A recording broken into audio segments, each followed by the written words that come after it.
Freedom Radio Hour. Live on Capital Radio 91.6 FM. All right, everybody. Welcome to another edition of the Freedom Radio Hour. I'm your host, DJ Adam Cruz, and I have my fantastic co-host here, Eddie Nicholas. What up? Capital Radio 91.6 FM, the Heartbeat of Sudan. Boom, boom, boom, boom. What up, Adam? I'm so excited to be here. I wanted to share so much information. Sometimes you don't know where to begin because it's just a lot of juicy tidbits, you know? Yes. But first and foremost, I want to remind all our listeners and our viewers that the Freedom Radio Hour is here as a weekly program to highlight music, business news, and trends from around the world. And of course, we like to highlight all of our wonderful artists and the music that we hear every week.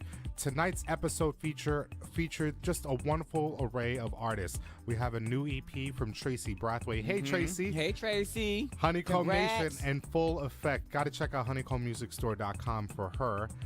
Also, check out I played a record from yours truly, our co-host Eddie Nicholas, an exclusive Hear a Song Sing, the Adam Cruz remix.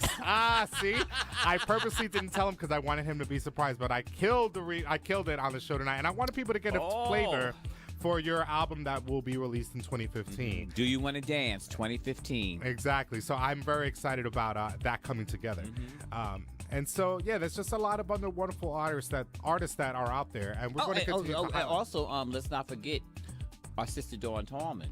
Oh my She's gosh. over killing it in Russia, and not only killing it in Russia, but she is on a Grammy-nominated LP. Well, all right, Dawn. Well, listen, we have to give so much love to Dawn Tallman and her involvement with this project that is nominated for a Grammy, but we also want to highlight other projects. Eddie Amador, who is a wonderful producer and remixer in house music.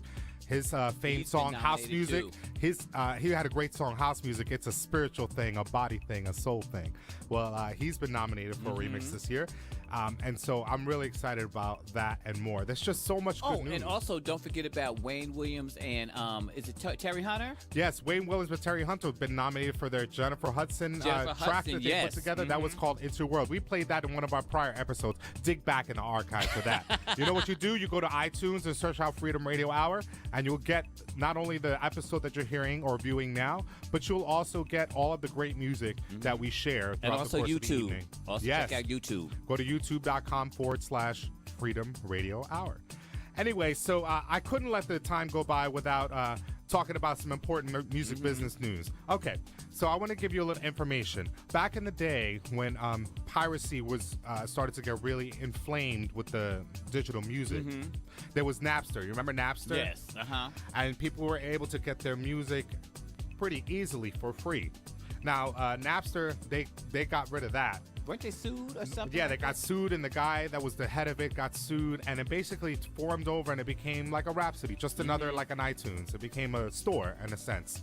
And the music industry thought that they really had a one-up now that they have been able to battle Napster and win. Except what ended up happening was that more sites started to develop on a sneak tip. You know, LimeWire came to be, Kazaa, there were other piracy sites. And what ended up happening is not only did the sites develop and they got real underground, now you started to get umbrella sites that happened that what they did was they called all of them together and they made a hub, and that's called indexing. And one of the most popular websites that ever did that was called the Pirate Bay. And the Pirate Bay became really popular for young kids that wanted to watch the latest episode of Games of Thrones or something like that. From Switzerland, right? Or someplace? Yeah, they're from overseas. I just read about that article. Yes. So I'm very familiar with what you're talking about. I'm sorry, go ahead. Yes, no, but I love this is what we're talking about. So basically, with the Pirate Bay, they got sued. Yes, and they got raided. They got shut down. Yes. So now their articles are coming out like, okay, are we at the end of piracy finally?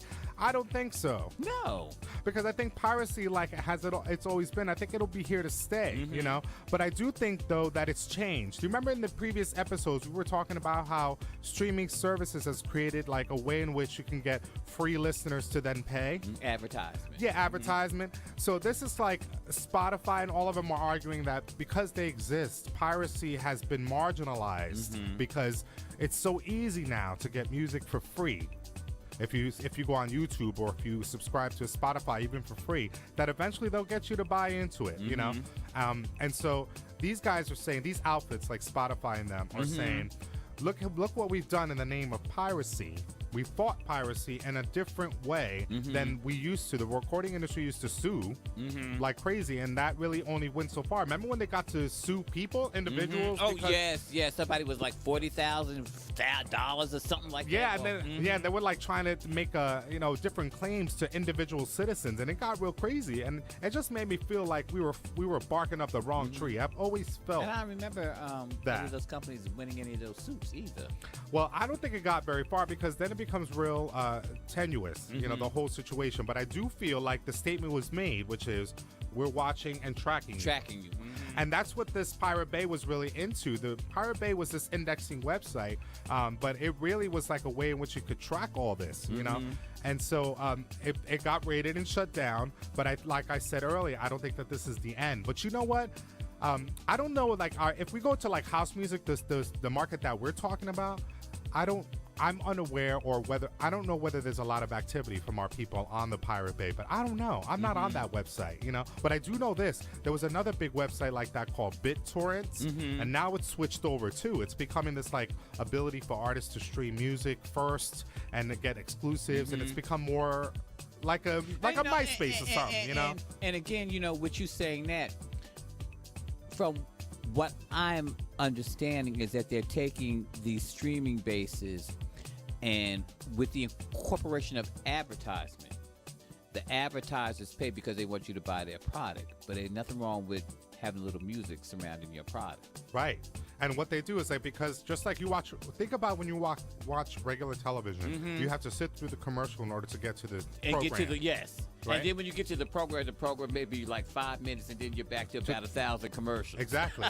And when you listen on radio, there's even more a lot of times, more radio commercials. But yeah, that's just the same concept, just digitized, But there's so much money to be made that that YouTube Music Key is launching.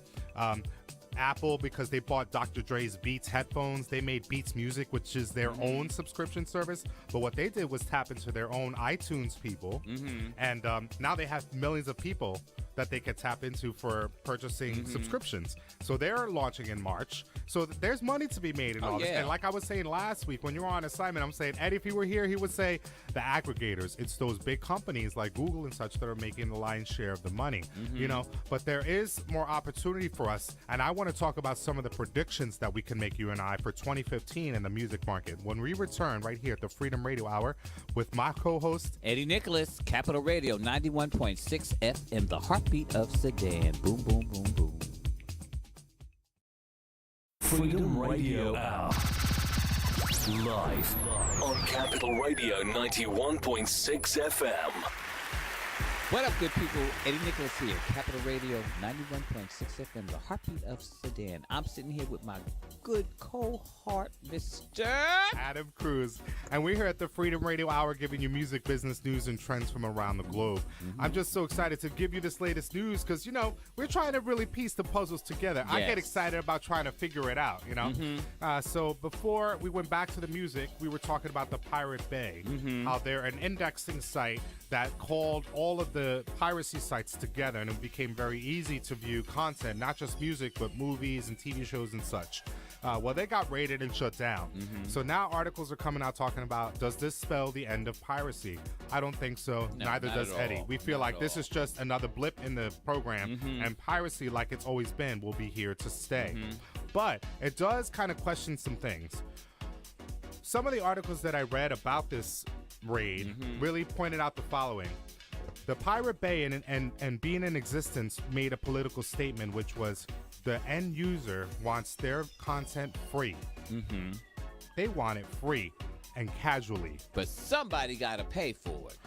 Well, what Pirate Bay is simply making the argument that the people want it free, they make a political statement that really kind of goes hand in hand when we're talking about our streaming services. Because if it were not for the free, Spotify would not be able to do their freemium service. Remember we were plugging that before? So I think that Spotify and YouTube and all of them were able to galvanize, were able to go into that deeper, that rabbit hole, and figure out a way to make money from the piracy. Well, of course they're making money because, again, when we had our last conversation, they're the ones who claim that they gave out billions of dollars. Right. and royalties. Yeah, but not without them making that money to begin with. If you giving out $1 billion, how much did you make? Thank you. Well, I do think that there's something to be talked about here. Here's my ultimate point here that I've been trying to get into for the last few episodes. I feel like the end user wants music free. They want it casually. They want it as part of their lives. They want it on their phone. They want it on their computer. They want it on their TV. They want it on their radio. They want it on their car radio. They want it in every facet of their life. At your fingertips. At your fingertips. They want not just music, but they Everything. want videos and TV shows. Everything. Dialogue. Photos, everything at your fingertips. And I think that we're missing the point. The point isn't to fight piracy. The point is to figure out a way to make this work for everybody. Because the guys like you and I, Eddie, that are on the independent music tip, we see the least of the share of the money. We were talking about... If any share at all. If we're right. So what I'm saying is, why don't we turn this into a public utility model? What I mean by that is what? You know how you get water or your cable bill and you pay a bill like $100 a month or $30 a month or whatever you pay, and you have unlimited access to all these channels and unlimited access to water. You just turn the first faucet on as much as you want, turn it off when you're done. And it's so crazy that you say that because, again, we already have that service. But that service just does not cater to the type of music that we do. Because especially with the cable, you know, you have all those music. What's a music channel? Yes. But music channel. Music choice. Music choice. Yes. Thank you. I knew what you meant. I knew what you meant. Yeah. Music choice. Yeah, you have all these channels, but what I'm saying is what we have right now are subscription-based services. Pay $10 a month for X amount of access. I think that that's based on a database of songs that they have. It doesn't represent the globe's music catalog. It's like you said, the top 40. Whatever, yes. So what happens if you open the scope and create a public utility model that's global in scope?